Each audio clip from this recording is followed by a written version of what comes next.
So to answer this question simply about why God makes people knowing they'll go to hell, first of all, the things that I'm gonna get rid of the stigma surrounded by that, the tension, because people always use these phrases and wording, and it makes the situation different, right? Like saying, why does God send people to hell? God doesn't send anybody to hell. The only person he's going to send to hell is Satan. That's because he directly as one of his angels, directly rebelled against him. We rebelled against him, but he loves us. Sure, he loves Satan too, but it's different with Satan because he directly rebelled against him where he was. He had a different position than we did.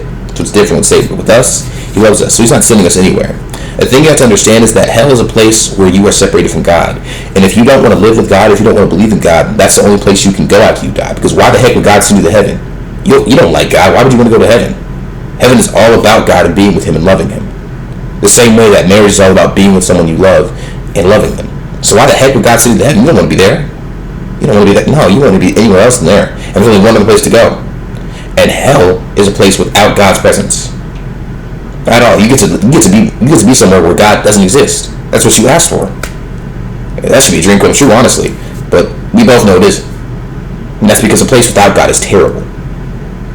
As a matter of fact, there's a phrase that kind of puts this into perspective for Christians and for people who don't believe in God. For those who believe in God, this is the closest we're going to be to hell. The time we spend on earth is the closest we're ever going to be to hell. For those who don't believe in God, this is the closest they're ever going to get to heaven. Because this is a place where God can dwell in us and dwell on earth and still do his work. In heaven and hell, there's no 50-50. On earth, we get a 50-50. Heaven and hell, there's no 50. It's 100-100. 100-100. It's not a situation of we get both sides of the world. Because on earth, sinners get both sides. On earth, believers get both sides. Right? But after that, it's 100%. No 50-50. No black or white. Or I shouldn't say no gray. No gray. Only black and white. But anyway, to put it simply, why does God send people to hell? God doesn't send anybody to hell. It's a choice. You live your life how you live your life, and based on how you live your life, you will go to heaven or hell. Because like I said, if you make a choice that you want to live with God and you want to be with him, then you'll go to heaven because that's where you should go. You want to be there. Heaven is a choice. Hell is a choice. Right? Oh, I want to go to heaven. No, that's not what your actions said. That's not what you said at all during your life. You doubted God every day. You didn't want to believe in him. And even when you were given proof that he existed, you said, no, if anything, you said you didn't want to go to heaven.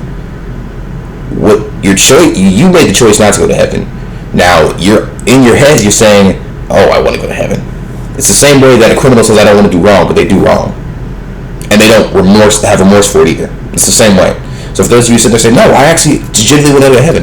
Well, you can't if you don't want to. Like that's like saying you genuinely want to marry someone, but you don't want to have sex with them. You don't want to show love with them. You don't want to go on a date with them. You don't want to spend time with them. Like, what does that say? Well, I really do want to go to. Well, your actions say otherwise. It's just that simple. It's a situation of your actions. Actions generally speak louder than words, and God has given us most all actions throughout the entire Bible and to this day. That's what he always does. That's what he always will do. So for those of you who say that, oh, I really do want to go to heaven, well, that's a choice. That's 100% a choice. And your choice is, your actions decide that. Did you really want to go to heaven based on your choices? Did you really feel remorseful for the stuff you did? Did you actually believe that God existed, right? That was a situation of, I was always on the fence about it, and, I guess if he does exist, I'll kind of admit to it, No, it's not a situation. You want someone who actually is going to, you got to imagine the relationship with God as an actual relationship with a woman or a man. No one wants to date someone who's going to be on the fence about if they like them or not. No one wants to date someone who's going to sit there and doubt the fact that they love them and the fact that you love them 24/7. Like, who wants that? So why would God want that? Why would you treat God that way? Like, if you were in a relationship with your girlfriend and every single day, you made her doubt that you loved her, why the heck what does she owe you? Like, generally, what does she owe you? What does she owe you? That's a different question. Like, God doesn't owe us anything. If anything, we owe God everything because of what he's done for us. Like, he sent his own son to die for us, which he did not need to do at all. Jesus could have at any moment said, yeah, I'm kind of done. I'm not going to stand for it because 2,000 years from now, someone is going to be somewhere making fun of me, dressing up as me, making an orgy out of me, or whatever, right? Because people do some crazy stuff dressed up as Jesus. I don't get it at all. You'd think they'd have some respect, but no. But anyway, moving on. Like I said, biggest thing. Hell is completely a choice. And it makes no sense that God will reward you with heaven when all you've done in your life is tell him how much you don't love him. Like, imagine expecting to marry somebody in 3 years, and the entire 3 years you spit on them, you curse them, you don't sleep with them, and not sleep in a sexual way, but you don't sleep with them. Like, When you love someone, that's the dream at some point, that you're going to sleep with them in the same bed, that you're going to share the same room, to share the same house, the same cars, right? Like, imagine if you stay completely isolated from them. And let's say, oh, I never was like that to God. I just didn't ever talk to him. Okay, imagine you're supposed to marry someone in 3 years and you never talked to them at all. What does that say? Oh, I just didn't talk to them. Okay, actions matter. If you didn't talk to someone that you were supposed to marry for 3 years, they have nothing to say to you. They shouldn't have anything to say to you, and you shouldn't have anything to say to them, because you told them what you did, what you wanted after 3 years. You didn't want to talk to them. Just because you sit idly and do nothing does not mean you're excused. Like, imagine if someone told you to do something and you just sat there. Right? This is so simple. Or better yet, to imagine this, it's better than a better example. Imagine if, you say to someone that you want to learn Spanish, and every day you have to show up for Spanish practice, you never show up. And then at the end of the year, when someone asks you how much Spanish to learn, you say nothing. I thought you wanted to learn Spanish. I did. Not enough. You can have the intention of doing something, but not actually fulfill it. That's something that people do all the time. That's called procrastination, right? God doesn't want to procrastinate. You wouldn't want to marry someone who's going to procrastinate on fulfilling their duties to you. What kind of wife would want a husband who's going to procrastinate on doing what he should do? No one. With common sense. And God has common sense. He has more than common sense. His sense is so powerful and so beyond ours that it's not common. It's actually uncommon. But not in the sense of it's bad sense. It's a good sense. But stop talking about sense and moving on, right? Hell is a choice. Heaven is a choice. Why does God make people knowing that they're going to hell? Because he loves them. Ultimately, he loves them. You're not going to stop your child. You're not going to not have your child and abort them because you know they're going to make bad decisions with it. That would be terrible.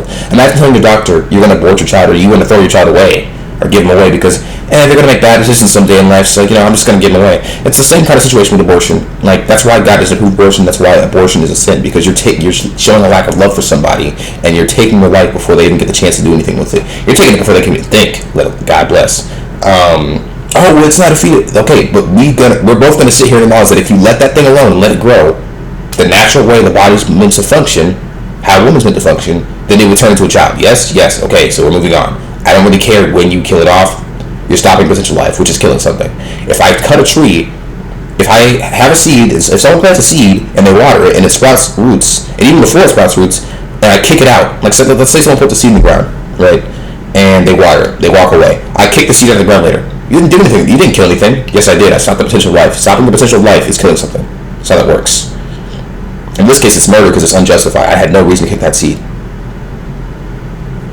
Right? Now, like I said, should be put. Okay, what about animals? When we kill animals, it's unjustified. No, it's justified for a reason. In most cases, it's for food. And when animals kill us, it's justified because we're trespassing in their territory. No, when I could just go in the forest and shoot animals for no reason, it's unjustified. I don't need to be doing that. For no reason. Anyway, moving on. Like I said, it's unjustified. And it shows a lack of love whenever you take the life of something before it even has a chance to defend itself. And yet again, just because that seed didn't sprout its roots yet does not mean that you didn't kill it. That seed now has no chance of growing. And if something has no chance of growing, then you have stopped it from growing, meaning you've killed it. If someone is healing, if you have a scab on your hand and it is healing, but you keep on scratching it, you're stopping the process of that scab from healing. It's simple science. It's not crazy. It's not like you don't need to be a scientist or a doctor to figure out this out. It's common sense, right? So imagine God doing that to you. Imagine saying, you're going to make mistakes anyway, so I'll just kill you off now. And the thing is, if he did that to you, he'd do it to everybody, because everybody's going to sin at one point. God's not worried about the fact that, God's not worried about the fact that you're going to make bad choices in life. He's worried about the fact that he's not worried about that. What he's worried about is how you live your life, right? And everyone's going to sin. So really, if he killed you off for doing that, if God killed all of us, he'd have to kill all of us off. God would have to not let a single human ever exist except for Jesus himself if he was going to make it so that none of us ever went to hell. Which would be even worse, because that means none of us had a choice. And some of us would have made it to heaven. Some of us will. A lot of us will, but a lot more of us won't. Some of us will, but a lot more of us won't. Right? It's just how it works, because people, it's a mindset, honestly. It is. And the day, though, it's simple. Hell and heaven is a choice. God getting rid of that choice for you is evil, because he's gotten rid of it before you could even comprehend how to do stuff, how to live your life. There's a chance that some of us will make it to heaven. It's not based on us, it's based on Jesus, but it's based on us having faith in Jesus. And there's a chance someone will have faith in Jesus. So for God to completely cut that off and saying, nah, you're not cut for it, that's evil. That's why God creates people, because he loves them. He loves them regardless of what they're going to do in life. And that's why it's fine that he does that. Because it's showing love when he does that, not hate.